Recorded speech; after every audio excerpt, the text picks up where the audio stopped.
I voted for Trump. I am saying that they are picking up law-abiding citizens. They're destroying families, jobs. John Gannon is a 75-year-old businessman and lifelong Republican who supported President Trump in 2024. I wouldn't do that again. Not after this fiasco. His fiancée, 45-year-old Venezuelan immigrant Yasmin Suarez Reyes, was detained by ICE at George Bush Intercontinental Airport in Houston in late July. 8 ICE agents swarmed Jasmine and detained her, didn't tell us why, and rustled her off into a car. When you saw that unfold, what went through your mind? Well, I was just in total disbelief. They're not going after the hard guys. That's too difficult. It's easier to pick them up at the airport. You know, it's like shooting fish in a barrel. Love Jasmine. That's it. No shade, but these MAGA people only give a fuck when it's affecting them. Like, they're over here saying, I should have never have voted for him. I should have never. But thanks to you, we're in this fucking mess. Like, we told y'all he was gonna do this shit. No, y'all wanted to vote for him. Like, we all been knowing this. Like, people who voted for Kamala, no, we've been knowing this. Like, we knew he was gonna do this. Like, we knew he was gonna fuck us up big time. And y'all still voted for him. So, no, y'all shouldn't be fucking crying because this is your fault, bitch. You lay in it. Even though it's affecting us too, bitch, you lay in it. Don't be saying, oh, I should never have done this. No, bitch, fuck you. There are just so many videos at this point of Trump supporters acting as if they are shocked by Trump's behavior.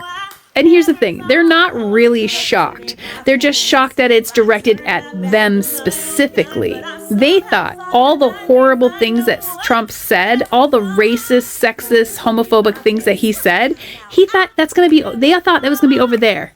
Way over there, away from them. They never thought this kind of stuff would touch them and harm them. And only now that it's affecting them directly, are these types of Republican MAGA Trump supporters waking up and saying, oh gosh, geez, I just didn't think this would happen. I'm so shocked. I'm so shocked that this is what's happening in this country. It's not shocking. Trump has always been consistently a horrible person and enacts horrible things. All my love. Love Jasmine. That's it. Sir, I'm not exactly sure why you are crying at the end of this clip. You should be cheering, because this is exactly what you voted for coming to fruition. Now, I do feel bad, because I can't just turn my empathy off, and I do feel bad that a man is missing his wife, but at the same time, I can't help but know that you guys have been watching the entire immigration fiasco unfold for everyone else for the past 2 years now. Almost 2 years now, and you didn't say anything about it. You didn't give a damn about it. You probably have Facebook posts supporting it. But now that it is happening to you, now that you see that a lot of this is being done in a way that it just shouldn't be done, that they aren't just going after hard criminals, that they're going after everyday people, until it affected you, you didn't give a shit. You didn't care. So I understand why it would be hard for a lot of people to have empathy for you, because this is exactly what you voted for. This is exactly what Donald Trump said he was going to do. See, I'm not sure what he expected when he voted for the president, because the president clearly outlined what he was going to do here. I totally agree. How do you vote against immigrants and you're dating an immigrant? Doesn't make sense. It's funny that Trump voters, they didn't care about deportations until it happens to them, to their family, or to their friends. You see, hate and racism comes with consequences. So let's get to see more. Please like and have the video, right? I did vote for Mr. Trump.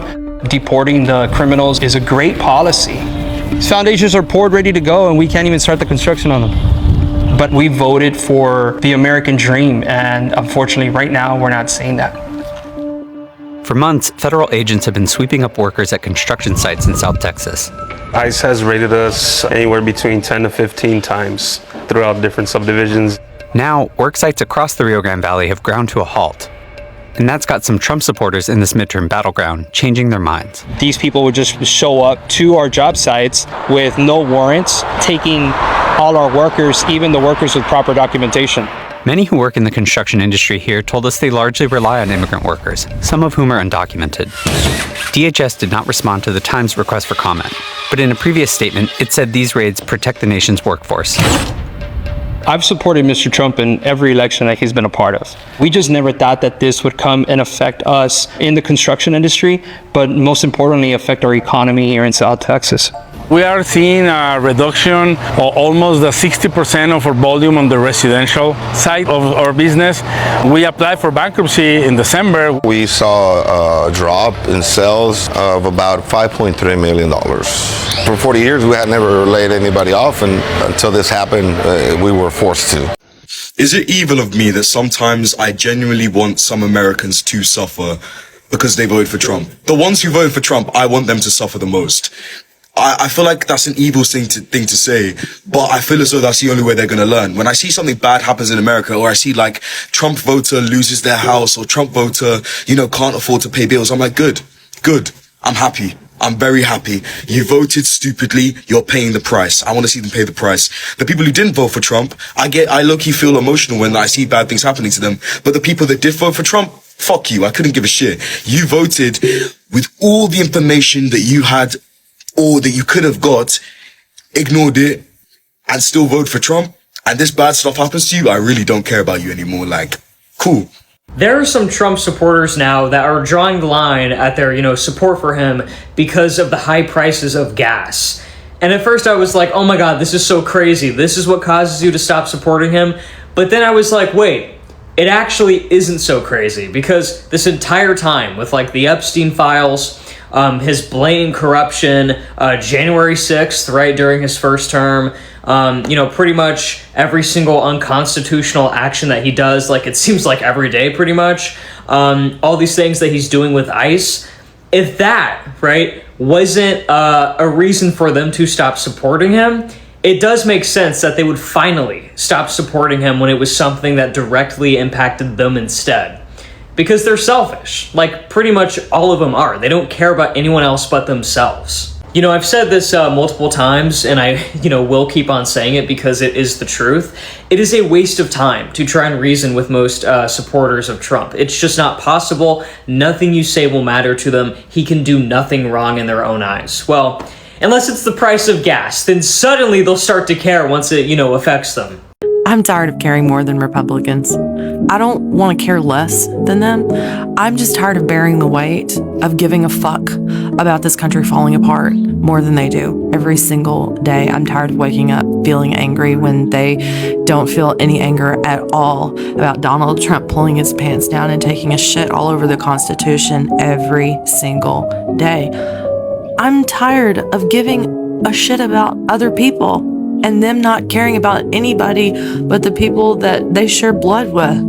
I'm tired of it. I'm tired of them creating messes that we are expected to clean up. I'm tired of being the only side that says, yes, let's convict them all. Let's throw them all in jail because they're all predators. I'm tired of it.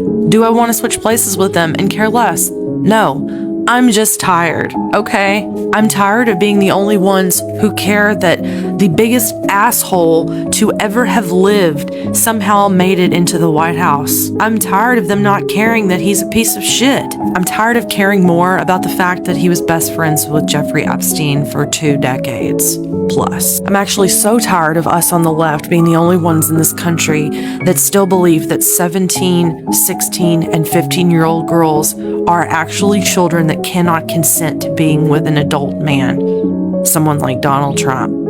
I'm tired of that shit.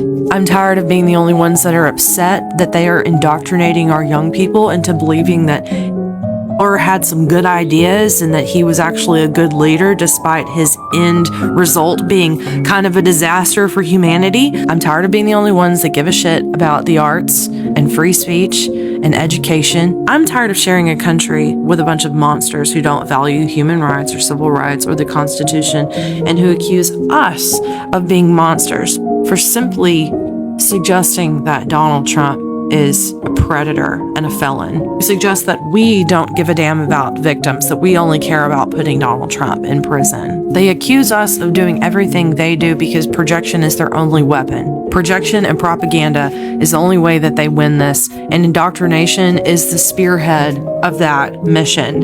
And they're starting with our children. I'm sick of being the only one that cares. If you put me and a Republican in the same room, I'm sick of being the only one that cares.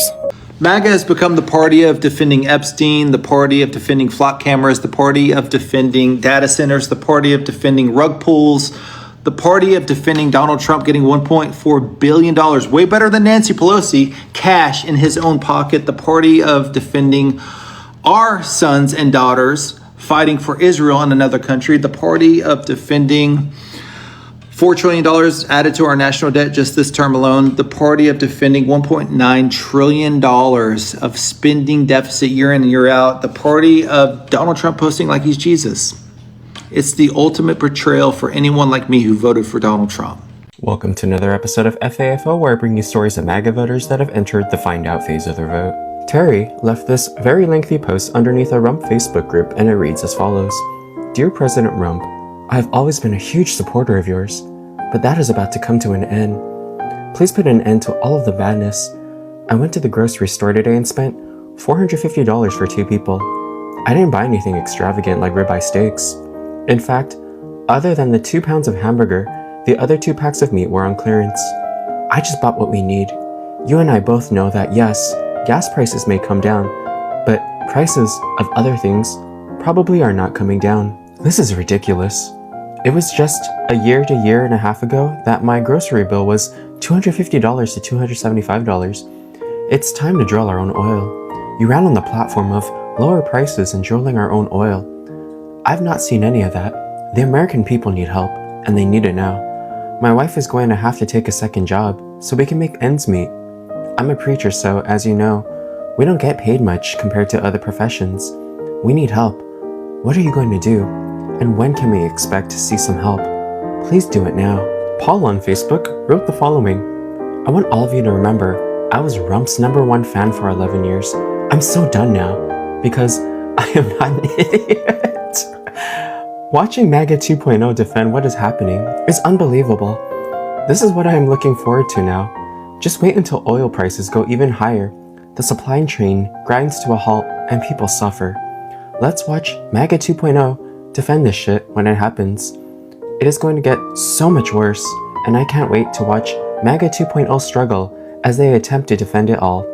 The Paul Street Journal. Oh, Paul, don't worry, because if anyone's really good at performing mental gymnastics and moving the goalposts, it's definitely the Red Hatters. Tommy wrote the following. On my way to work this morning, I couldn't help but notice the $4.50 gas prices. America first? I don't even think so. I'm very conservative in my beliefs, but I can clearly see a con artist when I see one. I voted for Rump, but I did not vote to no war with Iran. Can you all feel the sharp pain in their backside yet? Yeah, it's real. Richard wrote the following.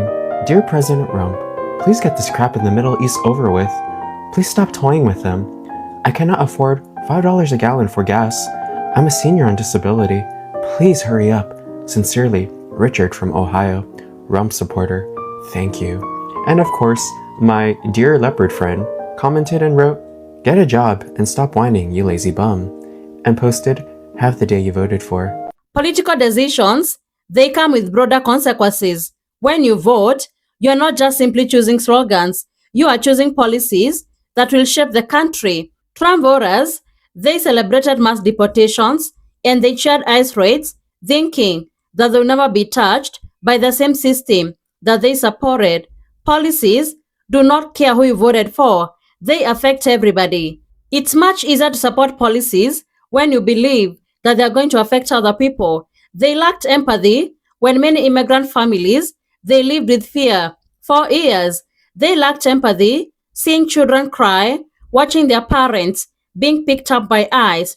They lacked empathy when children were being held in concentration camps and when innocent people were being killed by ICE.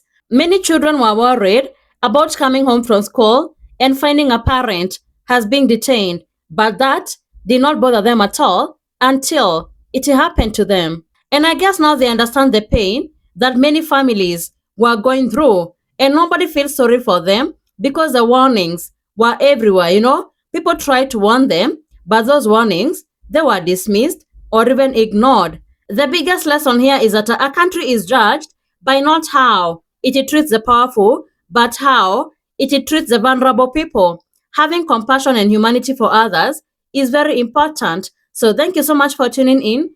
Be sure to like, subscribe, and share. Have a good one. I'll see you in the next video.